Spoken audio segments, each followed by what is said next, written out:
What is good? What is good? What is good? I am Damo, the political plug. This is the Chop Up Show. I know y'all missed her. Toya G is back in the building. What's good? And we are. Turn I know you missed me telling you to turn your ringer off during our show. I'm certain, my nigga. But it's the show that's telling on me because it's YouTube telling me that we live. So that's why it go off. You hear it? What do I hear? What you hear? It's gone now. We good. All right, bet. So we got a special show for y'all today, man. We got somebody who an intelligent brother who's like, hey, plug. I'm not feeling what you on. What's up, Toya? There's a weird sound coming through. Before we bring, it keeps coming in and coming out. Our guest, before we reveal you, can you hear what I'm hearing? Am I tripping?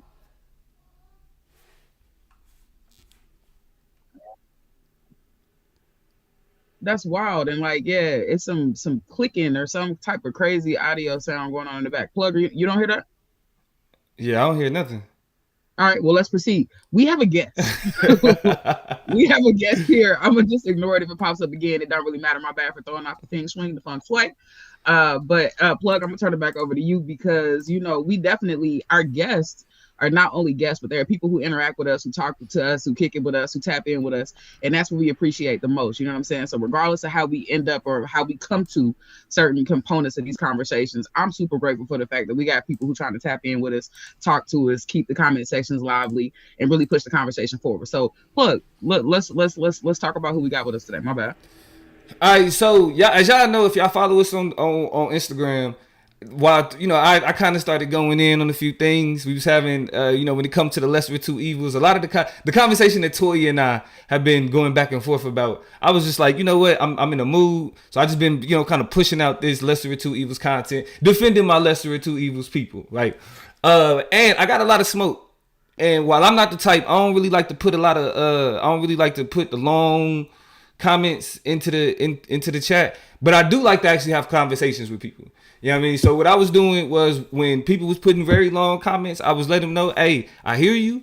Are you willing to come and have this conversation with me? Because I ain't really trying to do all the typing. Are you willing to come talk up about it? Exactly. You feel me? And so the brother that we about to bring on, this brother was like, yeah, set it up. Like, let's go. You feel me? Which I appreciate that. I appreciate that. So without further ado, we're going to bring on the brother Smoke. What's good with his Smoke? What's good, y'all? What's good? Go ahead, introduce yourself. Holla at the people. Yeah, my name's Smoke. He and pronouns. From Trenton, New Jersey. And I do political education. As far as like organizing, I do specifically political education with an org called the Block Tran. So if anybody's ever out here trying to build on that front, yeah, that's where we at. Got you. Smoke, if you could go to the YouTube comments and type in what you just dropped, the name of what you just dropped, so people can find it, and also drop your @ because Smoke works with and is in communion and fellowship with a whole bunch of other folks who are doing some amazing work and having some amazing conversations over on IG. So the name of the IG, which Smoke is going to put in the chat, is To the People All the Power. To the People All the Power. So I want y'all to make sure if y'all rocking with how Smoke moving, y'all want to know more about what he got going on, that you can go over to the IG and check that out. To the People All the Power. And we're going to break down how to spell that in the chat. Number 2, for the people listening to on the Apple Pods, on Spotify, the number 2, THEPPLALL THEPWR. I'll say it again. You listening out there, the number 2 or at the number 2, THEPPLALL THEPWR. To the People Out of Power is where you can find Smoke. So make sure y'all tapping in if y'all are interested in what you hear and what you see today.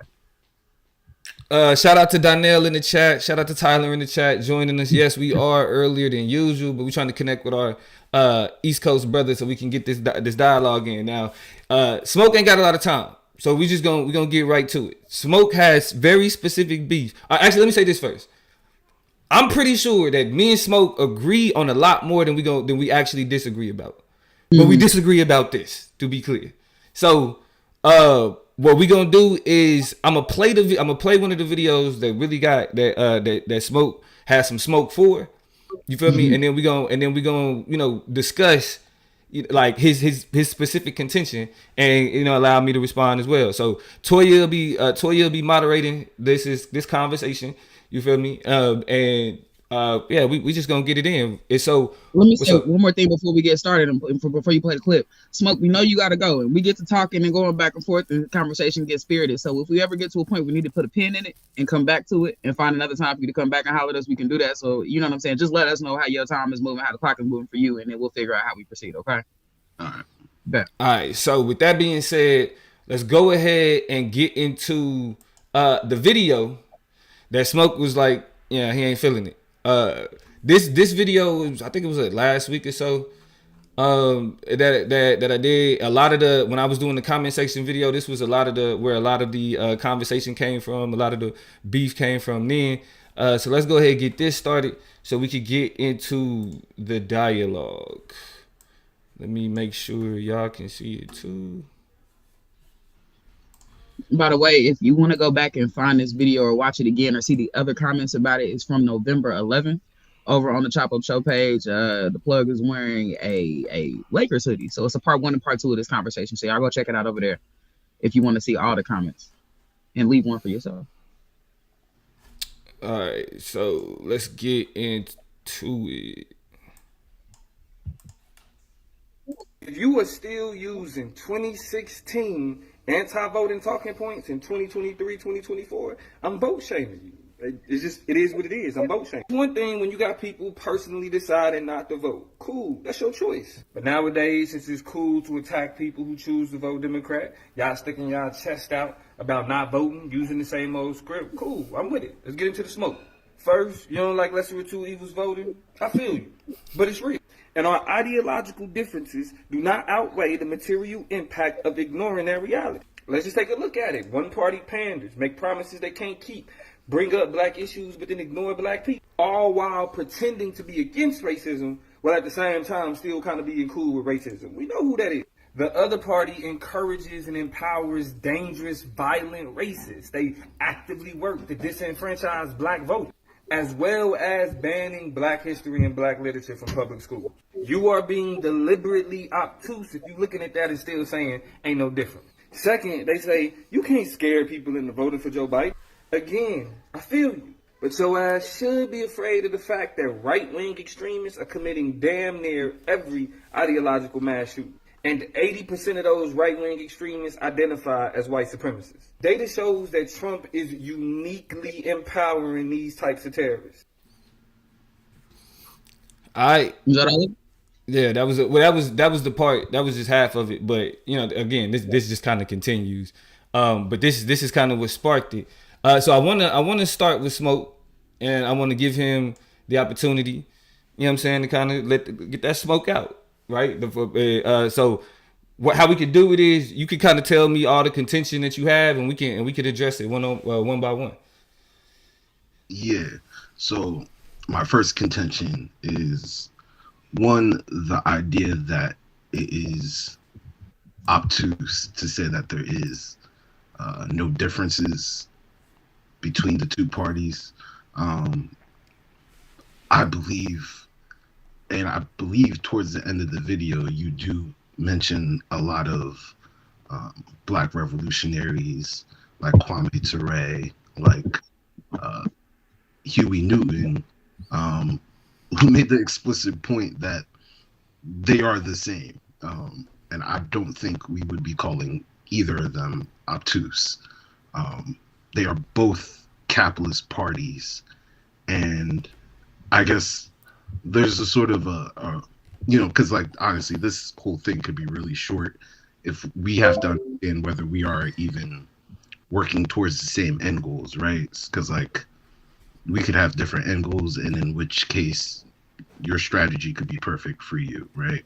And like what I'm saying is like mute, but from the references in which you told people to read towards the end of the video, I don't believe that we have differing end goals. So my first question would be like, is the end goal or the purpose in the platform, the political education towards Black liberation? Is it just to get dialogue? Um, what is the end goal of the strategy? Before I critique the strategy, what is the end goal of the strategy? I mean, that's a solid question. And I think I want to kind of, if I can kind of contextualize some of that question too, because when we talk end goals, I think, there are questions about, political pessimism. Is there optimism? Is that optimism institutional? Like, are we politically optimistic about what can happen in the lives of Black and brown people? And does that lie within institutions or outside of it? Black nationalism, right, is a question of our participation, the bottom line of how us as Black people are able to organize to have our own stuff. A lot of, figuring out what the trajectory is, or what we call in debate the telos of these conversations, is important. So, Plug, what is your vision for the endpoint? What is the orientation of your politics? What are you saying we should be prioritizing? So I would argue that from my political philosophy and the basis of it stems from Malcolm X, and what Malcolm preached, what was important for him was Black autonomy. So like when Malcolm, in the Ballad of the Bullet, when Malcolm says that the political philosophy of Black nationalism is that Black people control the politics of their own community. The economic philosophy of Black nationalism is Black people control the money and the economy of their community. So for me, it's all about Black autonomy. Now, where I think that where my position get misconstrued is that because we can recognize what's wrong with the system, that it means that we should remove ourselves from it. But the way I look at the end goal is through Malcolm X's Ballad of the Bullet. Right. And so what Malcolm said that needed to happen was that Black people needed to go to a political maturation. Right. It was that we needed to start to understand the role that politics plays. And what I think where we mess up is that we think that politics plays the role of saving the Black community, when that's not the case. Specifically from Dr. Michael Eric Dyson, when he pointed out that Obama was not Moses, he was Pharaoh. What he was identifying was how the political figures that we look to, that we advocate for, we still have to recognize that they are a representation of the empire, right? And I can get that. So for me, the end goal is developing the political maturation that Malcolm X was talking about, understanding the role that politics plays so that we can use it to our benefit, right? As opposed to being so dejected and being so disillusioned with politics that we actually remove ourselves from the political arena, which allows for more detrimental people to fill that space.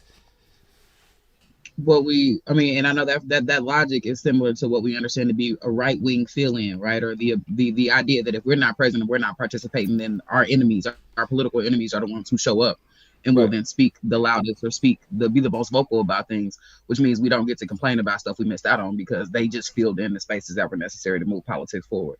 So, Smoke, what's your take on this now that we have a specified kind of laid out understanding of, at least, and again, me and the Plug disagree on some of these things. I'm actually more aligned with you than you. And she really rock with you more so, Smoke. So I'm watching her. That means understanding that niggas. and that's my dog, so I ain't gonna separate myself too far. But Smoke, what you think about what he just said? So, me personally, I don't believe in voting. Period. Like that's not my bag, right? I don't go out my way to tell Black people not to vote. That's not my bag either. I do believe that when it comes to electoral politics, no matter how cooked it is a space where people are coming specifically to be politicized. I do feel like it is to an advantage of people who are organizing along our politic to occupy some of that space.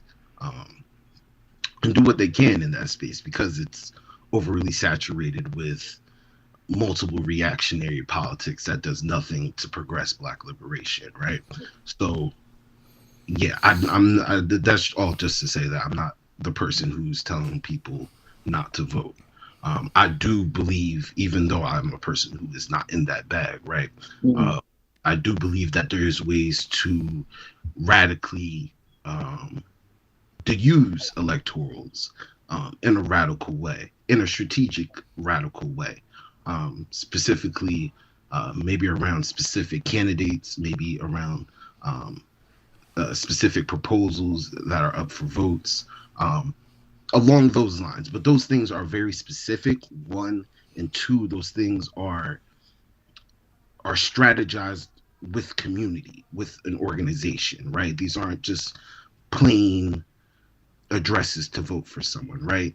So that's one point. But where my conflict comes in here is with the awareness that you have, Damo, and using your platform then to uplift Biden. There is no strategy. There's no strategy in Biden, right? I could see if you picked maybe a candidate, maybe a proposal.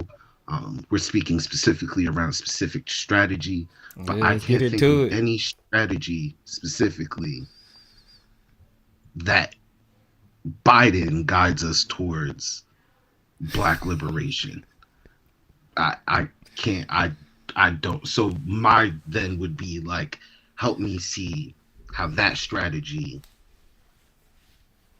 Yeah. So no specific Biden strategy. Before Damo answers that question, can I ask you a follow-up about what you just said? Because shout out to brother Rob, Tucky V. Yeah, shout out to Tucky V. A lot of people like Damo might say, well, Biden had a plan for Black America. Or Biden, suggested some of these things. He had strategic moves or approaches or attempts to kind of connect with the Black community or Black America by doing some particular things. What is your take, or what will be your response to people who might kind of forward like that says that Biden has done things in alignment with what you have requested, which is strategic, specific demands, specific policies? Biden was a segregationist. There's logically, right? Black liberation has not come from a former segregationist. Okay. There's no strategy. I don't want to sound like I'm being hey bro, we brought you on here to talk your shit, Smoke. Yeah, we brought you on here to talk your shit. I just want to flesh it, because I'm gonna turn it back over. I'm gonna turn it back over to Damo, and he has to answer the segregationist history, the roots and foundations of his politics. It's not just the segregationist history, right? Mm-hmm. But in the lineage of people who have worked towards Black liberation, Kwame Ture, Huey Newton, Kathleen Cleaver, Biden and Kamala Harris are not going to occupy any space in that. They're not a part of any strategy in that. Nor has any past president has been a part of any strategy towards that. They've only been a part of a form of assimilation, a form of trying to keep counter-revolution. Honestly, there you go. That's counter-revolution, counter-Black liberation. That's all that they do. So yeah, that's where I'm at on that, and I need evidence on how this is a strategy towards the end goal that we both agree on.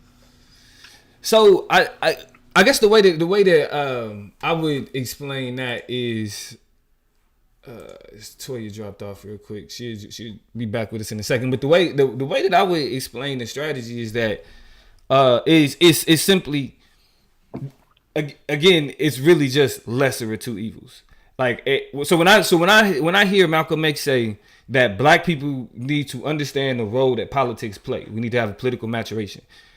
That means that the first thing that we got to understand is that any conversation about how we interact with the United States federal government, that specific conversation is all about defense, right? Because what we have to remember is that these entities actively work against the interests of Black people. It's not like if we leave, like if we, disconnect from these political structures and political parties and candidates and all of that, we disconnect from them and then we do us and then they do them, right? It don't necessarily work like that. Like, we disconnect, we do us, and then they actively send either people, businesses, organizations, whatever, into what it is that we building to undermine it, to take advantage of it, to take away from it, to destroy it, right? And so what has happened is that the way that the political sphere back in the 60s operated was much more antagonistic. But what has happened is the government, or the whiteness that exists within the government is fluid, right? It can recognize that, okay, as we move into new generations, that old style racism is that's no longer cool. You know what I'm saying? Like even though that's our foundation, like Joe Biden and the United States federal government is built off old school racism. They are also always willing. Let me get Toya back in here real quick.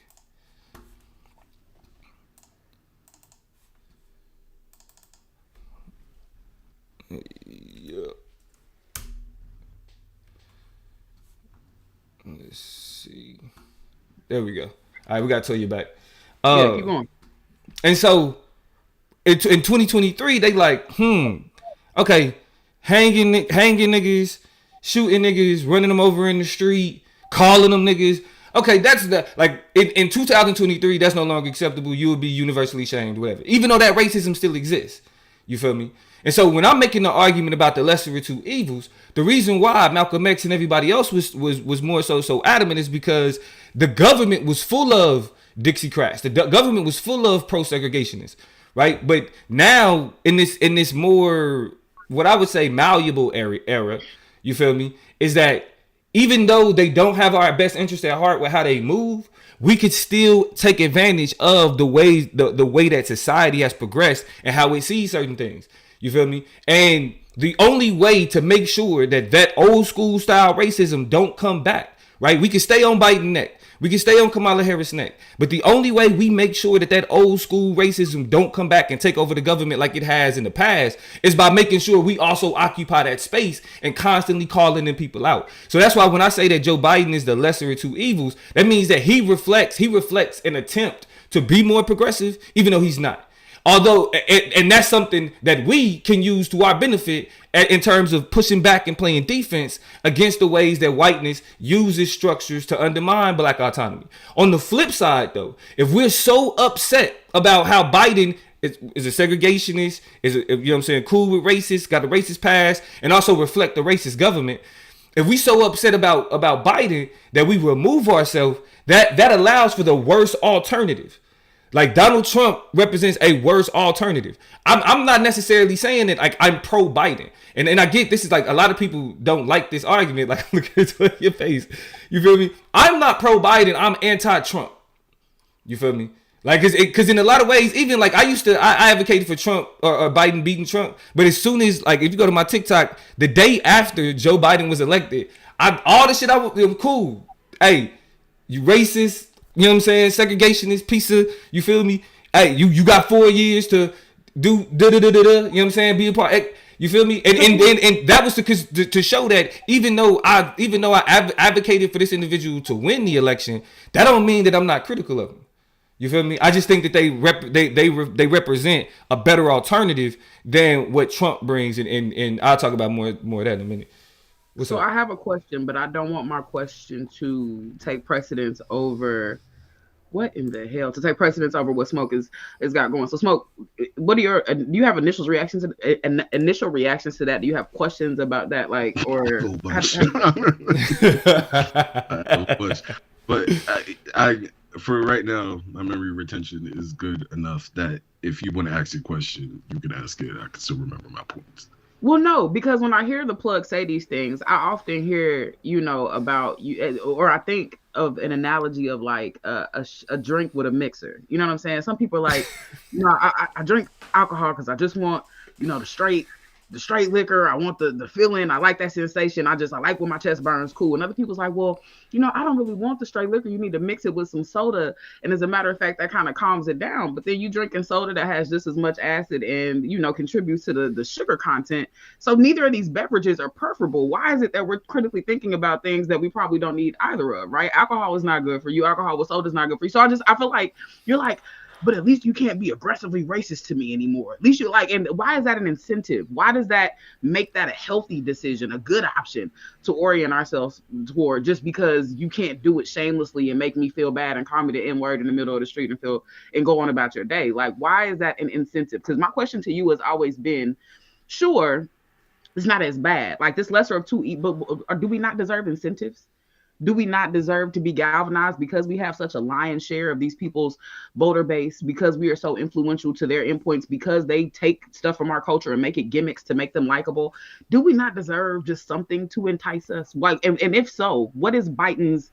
What is the thing that is motivational? What is the incentive? What is the enticement? Name something that gives Black people solace in this logic that you want us to rely on or abide in. And then before you answer that question, it spoke. It looked like you about to say something. No, I was just going to add to your analogy between picking between straight liquor and A mixer. a mixer, right? It's a good analogy. Damo, our end goals in that analogy would be sobriety. So, like, which is equated to wokeness, right? You know what I'm saying? The ability to kind of see through and be ever present and knowledgeable about what's going on around us. Great analogy, and it's a great add-on too. I like how y'all tag team that one there. I didn't want to start out the conversation be like I'm on your side, but I'm with you, my dog. So what's up? So here's the thing. Here's the thing. All right, when we talk about what is the Biden incentive, right? What is the Biden incentive? Now, like surface level, the Biden incentive is like the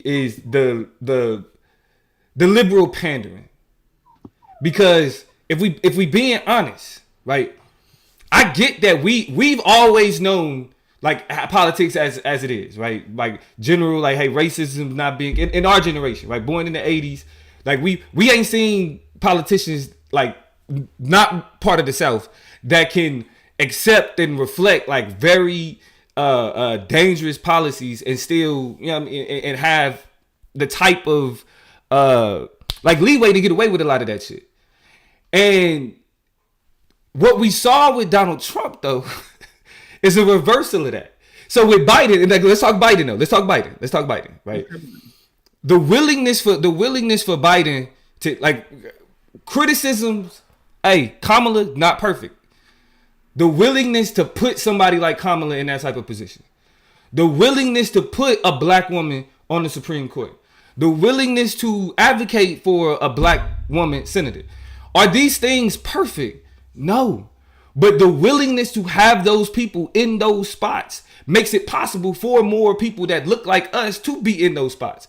As much as intellectually mature individuals can look at Kamala and be like, that's all it's representation, but the politics don't necessarily reflect that. We can all say that. But when you have little girls though, who don't have the same political maturity, but go based off seeing representation, it makes it helps her understand that I can also be a vice president. I can be a Supreme Court justice. I can be a senator. When we was looking at, but like I graduated in 2006, all the president posters that I looked at all through school was white men. I never thought this country would allow a Black man to occupy that role. You feel me? But the possibility, we're transitioning from active resistance, active resistance to saying Black people, you can't be in these spots. Then the passive resistance of, well, nah, we like y'all, but you know, we just gonna keep y'all at arm's length. So now it's like, okay, we get it. We got to put y'all in these spots. In order for us to make it. I think that that's a benefit.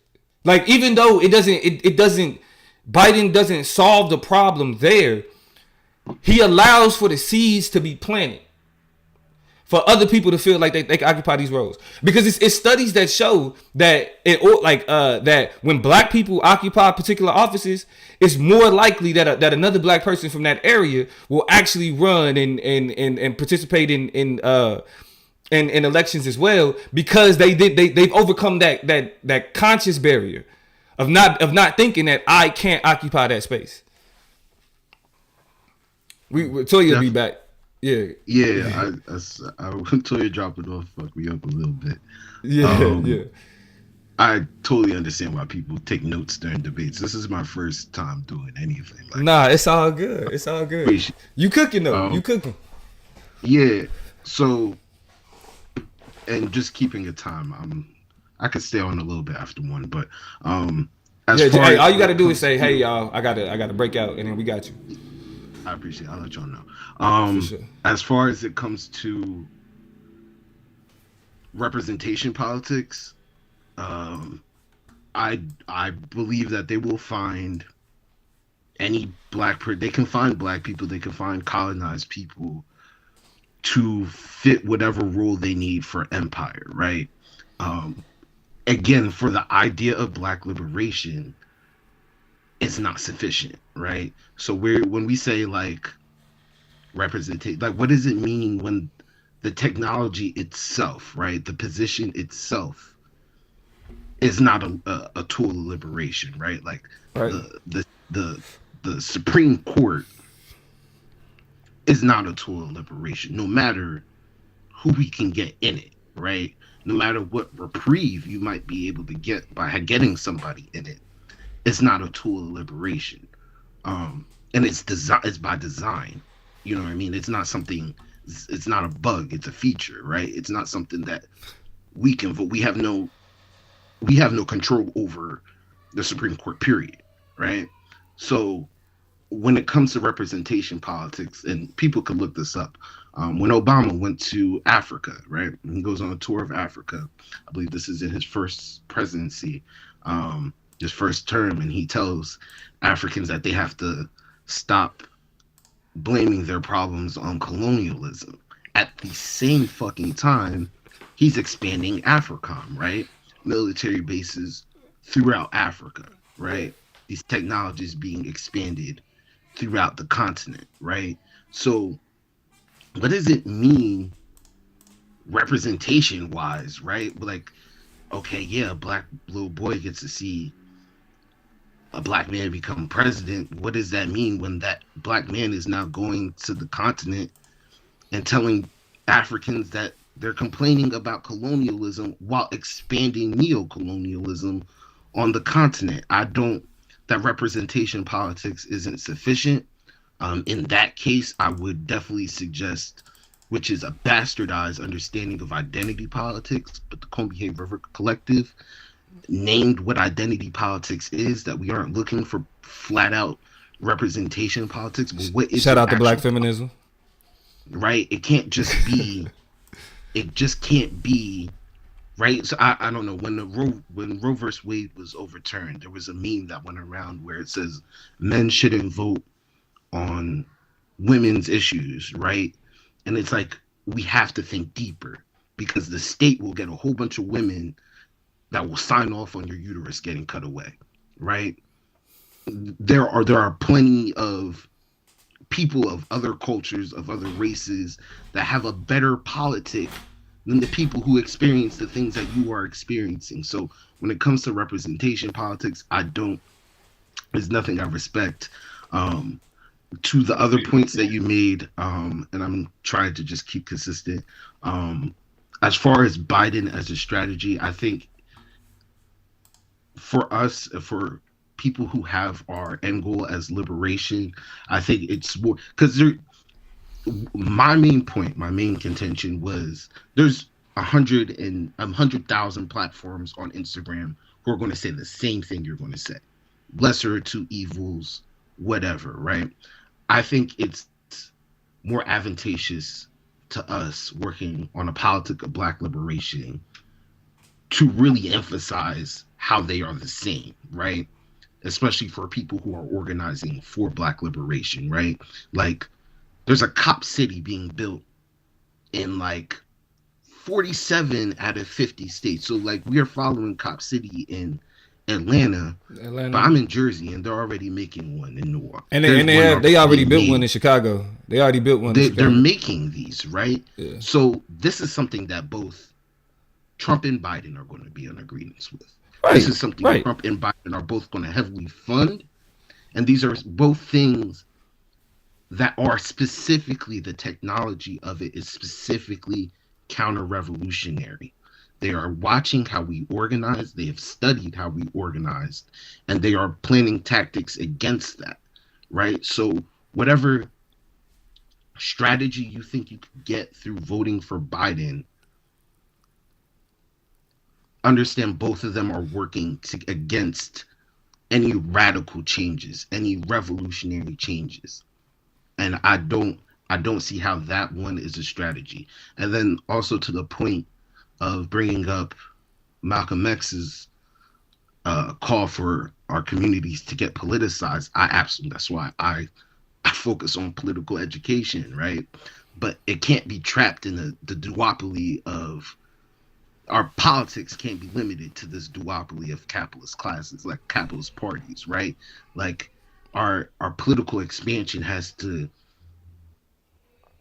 our political understanding has to expand to how do we organize? How do you organize against the state?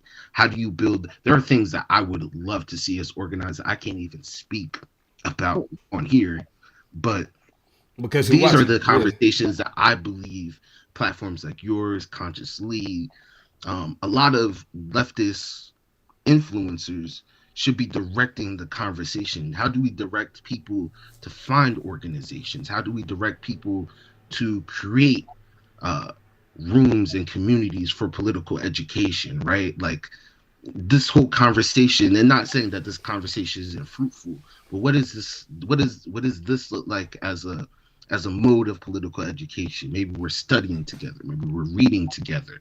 Like these are the ideas of political education that Malcolm is and when you say that, I think that speaks to how us as an electorate, as a society, as a civil society who is living, post transatlantic slave trade in a world of modernity, right? It is our responsibility to, take documents like the Constitution, right? The conversation has been, y'all don't understand women's rights because y'all are really trying to make it an antiquated interpretation from a document from 1 billion years ago. Same thing with gun rights. Same thing with Malcolm X's words, right? It is our responsibility to take the language, take the vision, take the framework that was given to us and not abide by it to the letter, but to constantly be figuring out what it means and how to apply it to a contemporary 21st century America, right? This is the ways that, we don't replicate the same issues with our oppressors because they're beholden to that Constitution. And they haven't figured out how to move past it to actually create the society and the world that they live in the same way.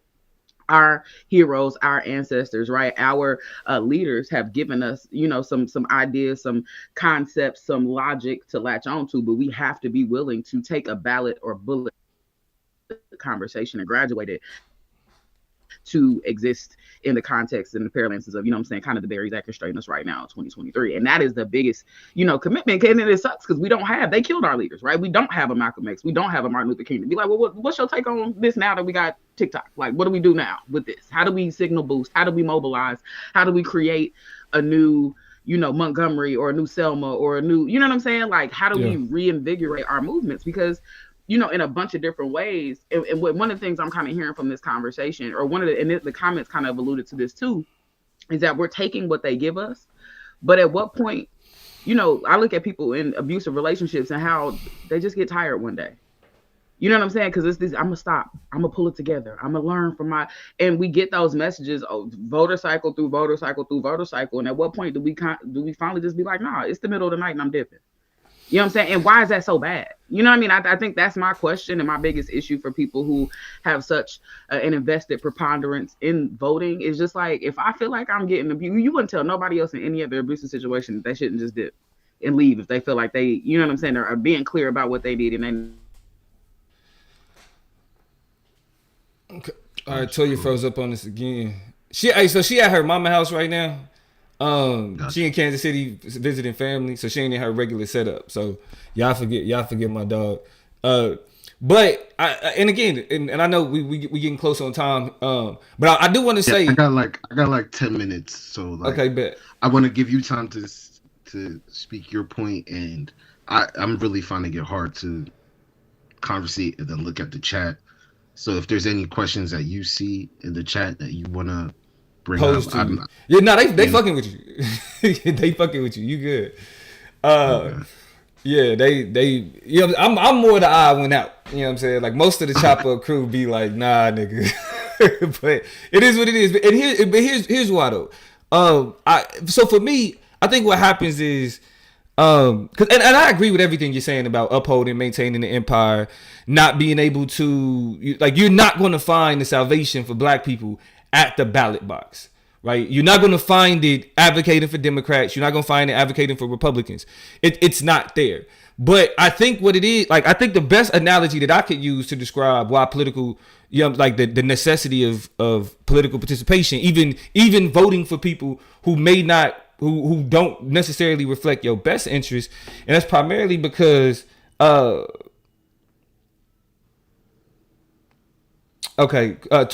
had to restart her computer, so she'll be back in a quick second. But it's kind of like capitalism, because like we all recognize that like capitalism is a major problem.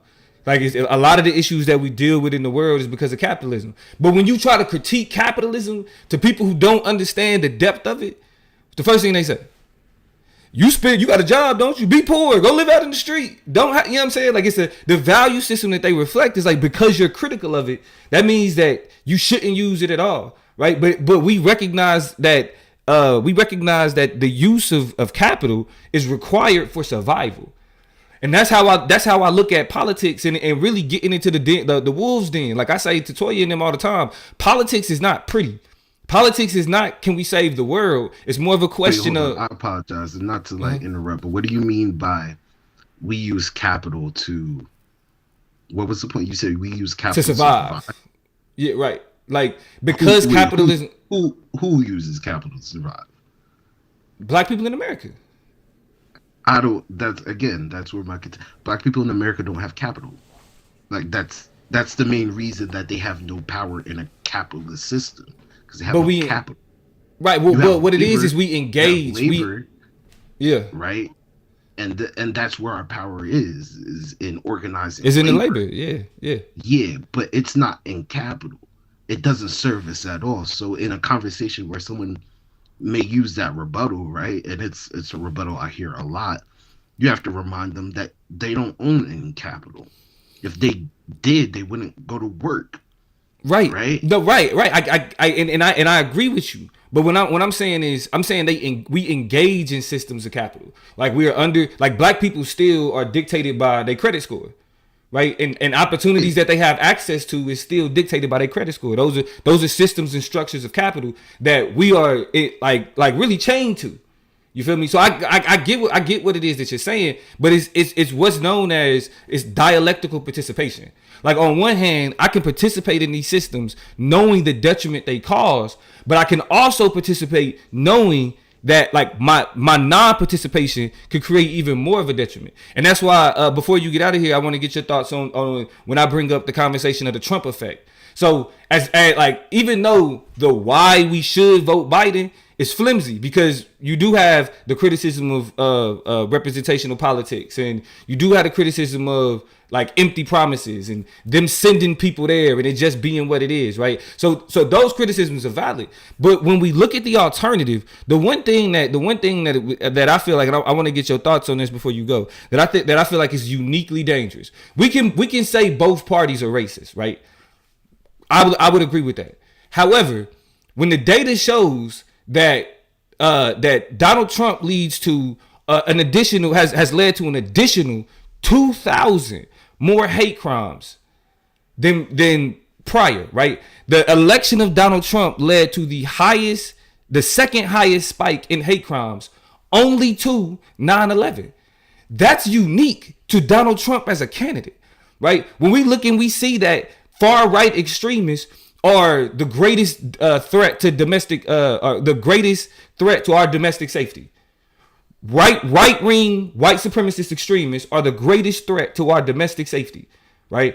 Those things are unique to a particular party. Are they both racist? Yes, but one party is actually emboldening racists to go out there and attack people. When you look at Dylan Roof's manifesto, when you look at the Tops grocery store shooters manifesto, all of these people were radicalized by Donald Trump and right-wing extremists. They were radicalized by a very particular part of our political structure. And so even though I can admit that a lot of your criticisms are that relate to Joe Biden is true, right? We still have to look at what makes Donald Trump uniquely dangerous. And I'm not willing to say that, well, because they both racist, that they're the same. When we can look and see where there is one level of racism that is uniquely more dangerous, right? If we're saying that all these mass shootings keep happening, and we look up and these mass shootings are happening from people that it's like Donald Trump opened my eyes. Ain't nobody we not seeing now. I ain't trying to give Joe Biden more credit than he deserves, right? So I'll say that, and I want to get your thoughts on that, right? So like if we're seeing that the Trump effect, Donald Trump uniquely adds to the amount of hate crimes we experience in this country, does that make him like different in the context of, yeah, they both racist, but this one is more dangerous? I think my main contention would be like unique, right? Because like, right, I don't find. I get that, and I'm with that. I don't find any of what Donald Trump says unique. I mean, I'm 32. I remember everything they're saying about this election with Trump. I remember them saying about McCain. I remember them saying about Bush during his second election, comparing Bush to a reign of fascism that was coming in, right? Definitely survived both of those waves. Survived the wave of Trump the first time around, right? Like, but a lot of people didn't know.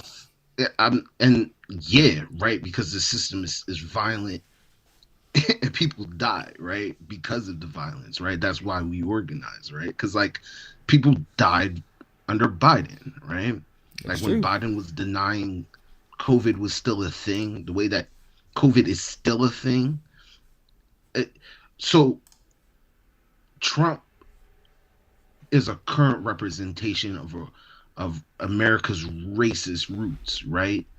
But the Democratic Party has no intentions on undoing the root, right? They'll get rid of Trump for you, right? They hope to get him arrested, but they have no intentions on undoing the Republican Party for everything you just named, right?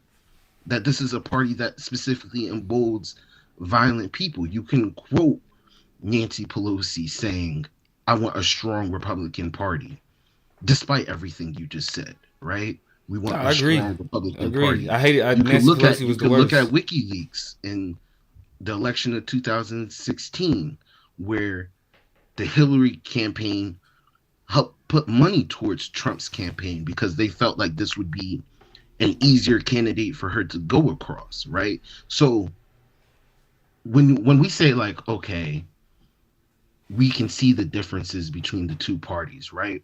What does it mean when another party enables the other, right? Like openly in your face. They are colleagues, yes. They are definitely colleagues. Yeah, like as much as we disagree and argue, after they're done work, they go to lunch together. And to discuss on how to fuck you up. Like I don't see how an alliance with them is advantageous for us if we are again organizing towards Black liberation. And when it comes to the point of Trump, there is going to be another Trump. There's going to be people worse than Trump. I promise you that. I can tell you that if anybody's watching this, hearing me right now, Trump isn't the end of this, right? If we continue on this path of lesser of two evils, Trump will be the worst of this. There will be somebody who does what Obama did for the Democratic Party, right? To bring a certain sophistication to the imperialism, like right? what David Duke did to the KKK good. In the 80s. I could sing. I sing Barry White to you now, and you totally forget about the harm that I'm doing, the people that I'm deporting, right? Right. So I don't.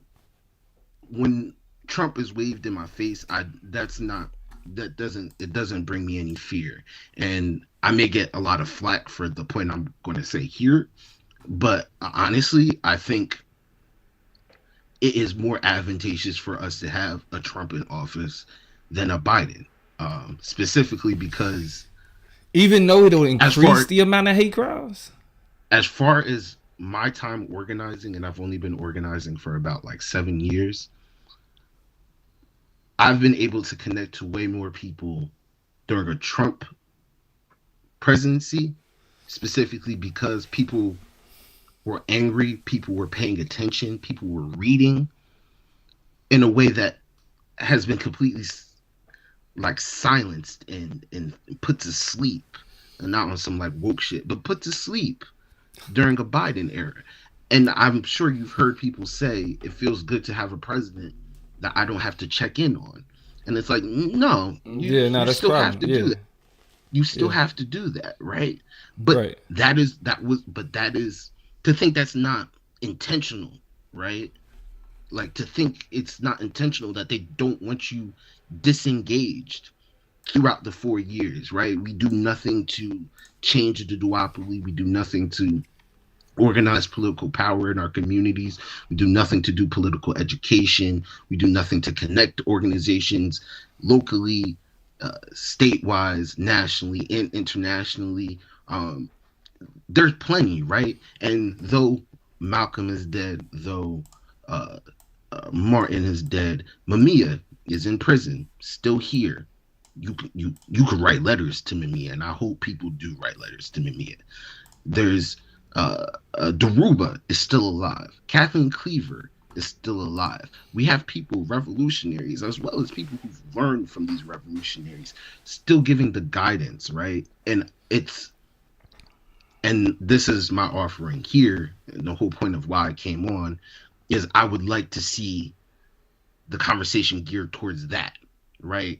And not Biden or lesser of two evils, because that conversation, I could turn on CNN, MSNBC. They're having that conversation right now, like right now, and they're getting paid to do it. Like, Right. yeah, Right. So I don't And feel so, like it's application for you, this platform, anybody who is organizing on a Black liberation politic, to beat a dead horse, right? That people are going to get that anywhere, but like for me, spitting about political education, for us talking about read George Jackson, read Kwame Ture, read Asada, read Joy James. Like these things are far in between, and the people who, the lesser of two evils, are actively working to push that kind of content, that kind of thought to the sidelines and erase it. So that is my point of contention. That's the main reason why I came on here. That was my offering to you. I know sometimes comments can sound like it could be hostile. I don't know your tone. You know what I mean? Anything and everything I do is for the love of the people. That's how I move. That's my logics. So that was my these are my offerings to you, and I'm hopeful. nah, for sure. I appreciate that. I just say this, and then we can get ready to close it out. Because I know you got to go, so I keep it short. I don't disagree with what you're saying in the context of like how you view the system as a whole. Like I definitely get that. What the decision that I made though is that I'm willing to do the dirty work of investing and understanding and engaging and advocating for political action, even though in like this is a system that is uniquely detrimental to Black people. And the reason why is because like I'm not comfortable with the fact that that Donald Trump and the people that he inspired are more dangerous than the people that we saying they're the same as. You feel me? Like more hate crimes, like 200% increase in hate crimes, 500% on you know what I'm saying, use of the N-word on Twitter, like that type of shit. Like that's dangerous to Black people in real life. And I understand the ideological beef, but I'm just not willing to sit back and say that I'm okay for things to be more dangerous for Black people because I'm against Democrats. Because I'm against both of them. So if I'm against both of them, I'm against party politics as a whole. Democrat versus Republican is white on white violence. That has nothing to do with us. Black people should be can I interject on that one point right there? But yes, sir. In that point right there where you're saying the violence towards Black communities is going up, right, over a Trump presidency, this is affecting Black communities. How is it? I'm not going to say how is it, right? It is more advantageous for us to then organize. And again, this isn't, I know it's YouTube. I don't want to get y'all the platforms. It is more advantageous for us to organize community defense, right? Than to rely on Biden to expand these ABC boys, right? Like the letter boys, right?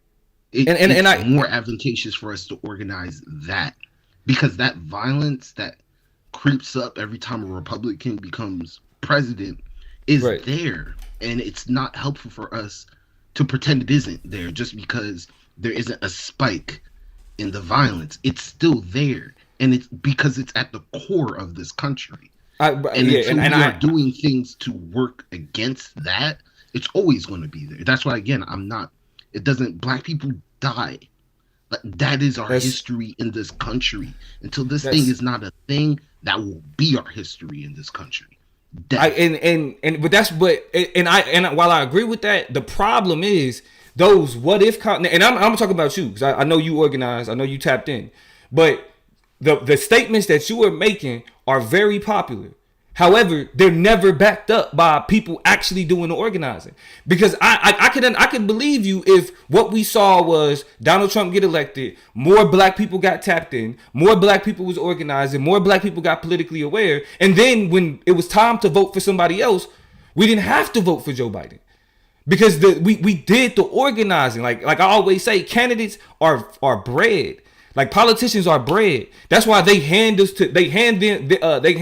their politicians, because we haven't done enough to breed our own. Because that same political apathy that tells us not to vote is also the same apathy that tells us to not get involved. Period. Because if we can't even get black people to vote, you damn sure can't get them to actually invest their time, energy, life, and money into running for office. And so when we go back to the ballot of the bullet, I think with the people who criticize the lesser of two evils logic and why people vote for Biden is that because that other side, it's either allow us to engage politically and build our own the way that we do it politically, or the bullet. But we don't get the bullet though. We get either allow us to do XYZ or we removing ourselves. Or we not involved. You feel me? Okay. But there's still contentions around that. Cause and again, I'm not a person who is in the electoral bag, right? But there are people who organize around the Green Party, right? And I live in Jersey, but I live right by the Delaware, right by Pennsylvania, and that was a swing state in 2016, right? Mm-hmm. For Hillary Clinton, and I believe that's a state that they lost, right? Mm-hmm. She lost a lot of swing states, and they put a lot of that blame on the Green Party in states that they lost, right? Yeah, and again, dumb. I'm not advocating for the Green Party either. That's again, they don't hold my politics, but Democrats moved and worked to remove them off swing state ballots across America, right? And this is what traps people into choosing between Biden and Trump, right? Because it's not just we have these two parties. They both actively work to keep it these two parties, right? And the work in the Otis is on us again, and this is why I think platforms like this is so important, right? Because you're not going to get third-party candidates on CNN, on MSNBC. You're not. They don't have the money for it, right? You're not going to get even people who organized and try to get Bernie in, right? Bernie's our primary election in 2019 for Bernie in Jersey was in June.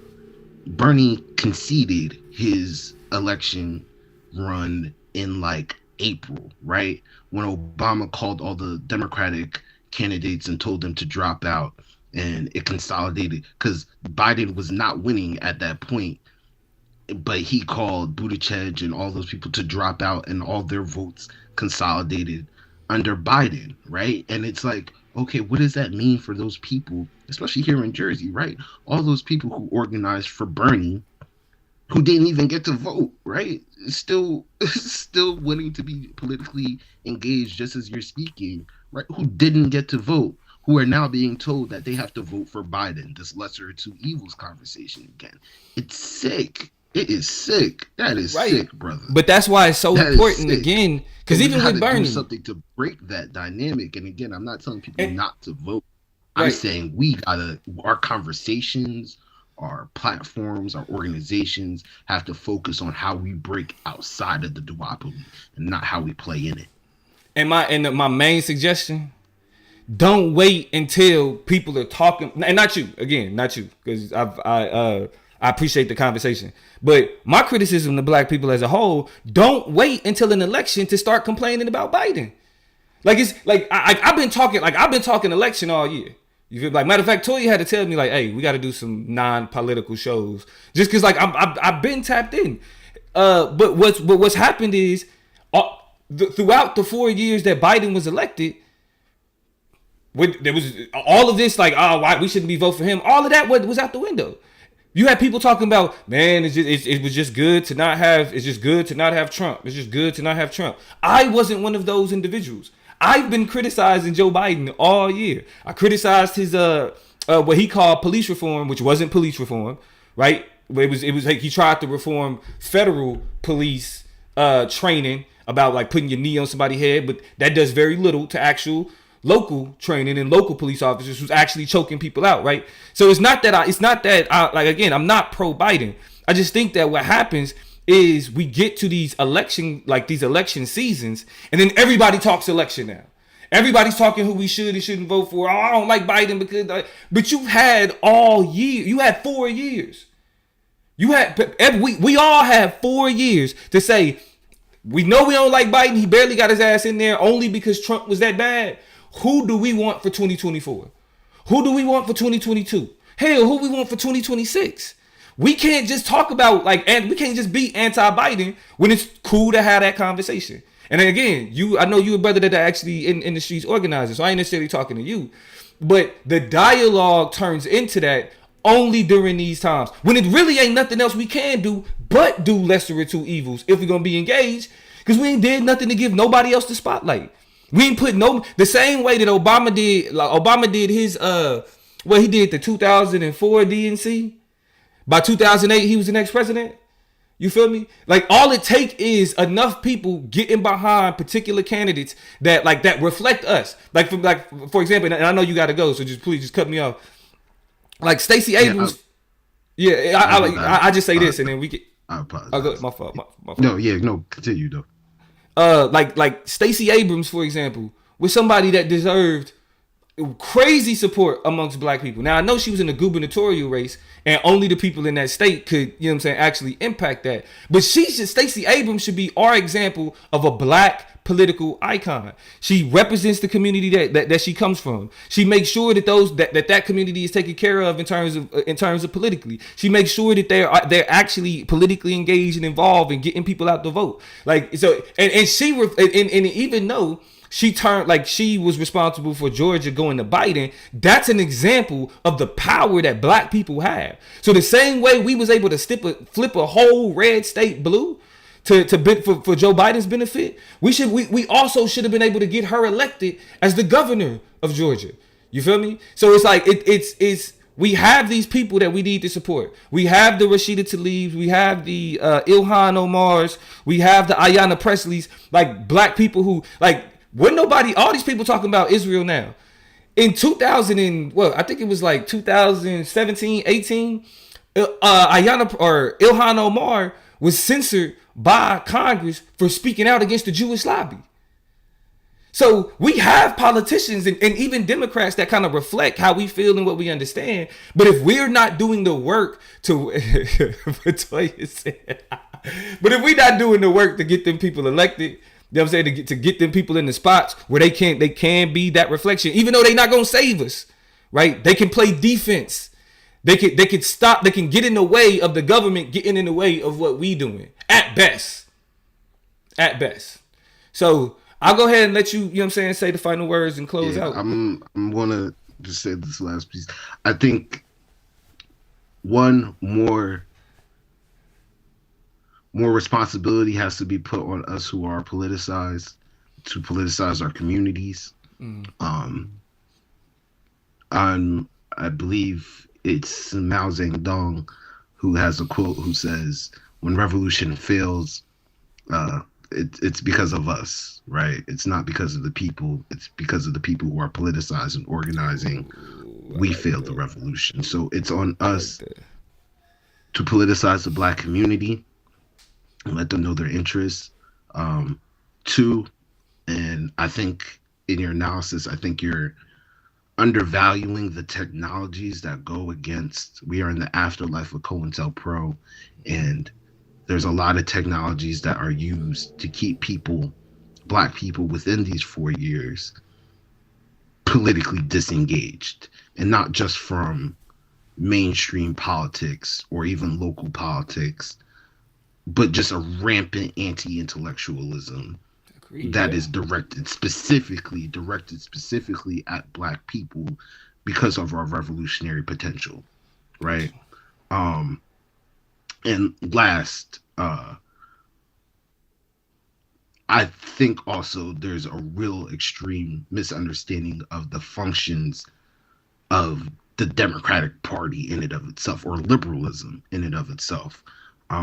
So we may have progressive candidates, right? But and rest in peace to Glenn Ford from Black Agenda Report, but he says the Democratic Party is where radicals go to die. Agreed. Right? Agreed. Because if you talk about, because you mentioned Obama in 2004. Yeah. This is someone who was very aware of the situation in Palestine. This is someone who had a professor in Edward Said, right? Who, again, very aware about the situation in Palestine. And then in his second presidency, signed almost $14 billion to the military aid of Israel. So what does it mean? Because he's not the only quote unquote progressive, quote unquote person who's used the language, who've organized along grassroots people and got into these positions of power, because again, the only way you could get into these positions as high up there is between these two parties. What does it mean to get into those two parties and then be defanged and capitulate to capital, right? Because none of these people, Ilhan Omar, Stacey Abrams, AOC, none of these people are socialists. None of these people are socialists. None of these people are intending to dismantle capital. None of these people are intending to dismantle empire. I would say that they have socialist beliefs, but you're right. They're not working to undermine. They're not working to undermine the capitalist system. They aren't doing that. You are right. Yeah. And there's no strategy with them. But guys, I appreciate this. This was lovely, y'all. Hey, for sure, man. I you see, this better than the comments, right? This better than type. You know what I'm saying? Than the figure type. Yeah, this definitely flew, y'all. I appreciate it. Nah, for sure, man. Hey, so yeah, say you can go ahead and say peace to the people and dip out, and I'll go ahead and close it out. Last one, y'all. I appreciate it. I'm gonna read y'all comments later. I'm sorry I couldn't respond. Thank you. Yeah, hey, make sure you share the video too, bro. Share the video, yeah. Because these clips is gonna go up on the Instagram, so you're gonna see it. Word. All right, but yeah. Hey, you was cooking. I got to give you your shot. But hey, with that being said, unfortunately, Toya wasn't able to be here to close it out. I see she said she wish her computer didn't need to restart. Toya believes that I'm full of it. You know what I mean? But you know, I think it was a good conversation. I want to know what y'all think, and if y'all want to see more of these. I'm not for all the typing out in the comments. I would much rather, you know what I'm saying, sit up and do this. You feel me? I wish we had a little bit more time. There was a few other things I wanted to touch on. I wanted to have the genocide conversation. But I really, even though we disagree on this aspect, a lot of what he was talking about, I agree with wholeheartedly. You know what I mean? When it comes to the system and when it comes to like the inevitability of imperialism that's with the government, I agree with that wholeheartedly. My stance is mainly we have to be engaged in politics to play defense. If not, like we leaving ourselves open for much worse circumstances.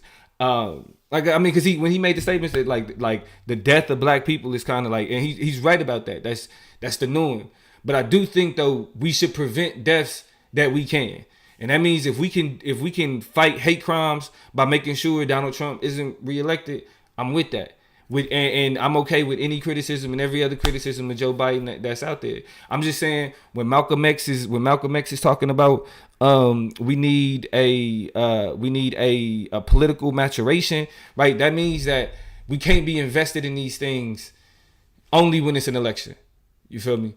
And you know, I try like, and I wanted to tell him like, you know, as a political plug, I feel like that's my job. Like when I say the political plug, like I'm your plug for politics. You know what I mean? So like I make the content that I make so more people could be more up on game as opposed to just really only going with the flow of what everybody else is saying. You know what I mean? That's the mission of the plug. If did nobody know why I was called the political plug, it wasn't just because it sounds cool, because I'm trying to be your plug in politics. You feel me? Because my standpoint is always gonna come from the black first perspective. It's always gonna come from a black autonomy perspective. It's gonna come from we need to make sure we're doing right by the black community perspective. But with that being said, I thought we was only gonna be here for about 45 minutes. We ended up doing a little about hour and 10.